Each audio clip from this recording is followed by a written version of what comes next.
আইপিএলের দ্বিতীয় ম্যাচে ব্যাট হাতে অদ্ভুত ব্যাটিং করলেন মুস্তাফিজুর রহমান।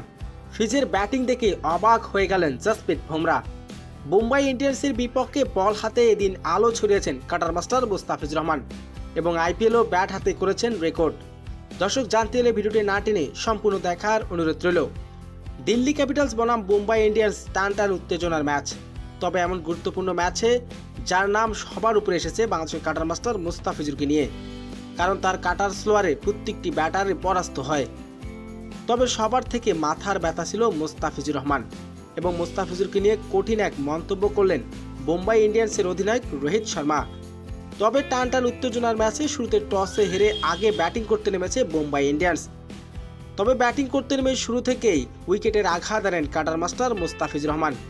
ইনিংসের তৃতীয়তম ওভারে দ্বিতীয় বলে রোহিত শর্মাকে ফেরান মুস্তাফিজুর রহমান। সেই ওভারে কেবল খরচ করেছেন 5 রান। তবে এদিন মুম্বাই ইন্ডিয়ান্স নির্ধারিত 20 ওভারে 7 উইকেট হারিয়ে 179 রান করেন। 179 রানের লক্ষ্যে জবাবে ব্যাটিং করতে নেমে শুরুটা তেমন একটা ভালো করতে পারেনি দিল্লি ক্যাপিটালস। তবে এদিন একের পর এক উইকেট হারাতে থাকে দিল্লি ক্যাপিটালস। তবে এদিন 132 রানের মাথায় 9 উইকেট হারায়।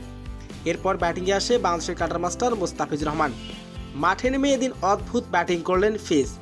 আর মুস্তাফিজুর রহমানের অদ্ভুত ব্যাটিং দেখে রীতিমতো অবাক হয়ে তাকিয়ে থাকলেন জসপ্রীত বুমরা। কারণ মুস্তাফিজুর রহমান ব্যাটে এদিন কেবল করতে পারেননি 1 রানও। প্রথম বলেই আউট হয়ে সাজঘরে ফিরেন তিনি। তবে মুস্তাফিজুর রহমানকে আলোচনায় এসেছেন তার বোলিং নিয়ে, কারণ মুস্তাফিজুর রহমান আইপিএলের প্রথম ম্যাচেই দ্বিতীয় বলে উইকেটের আঘাত আনেন এবং গুরুত্ব উইকেটটি নেন মুস্তাফিজুর রহমান এবং রোহিত শর্মার। তো দর্শক, আইপিএলে মুস্তাফিজুর রহমানের এমন গুরুত্বপূর্ণ উইকেটটা আপনার কেমন লেগেছে দর্শক জানিয়ে দিন। আপনার মূল্যবান মতামতটি কমেন্ট বক্সে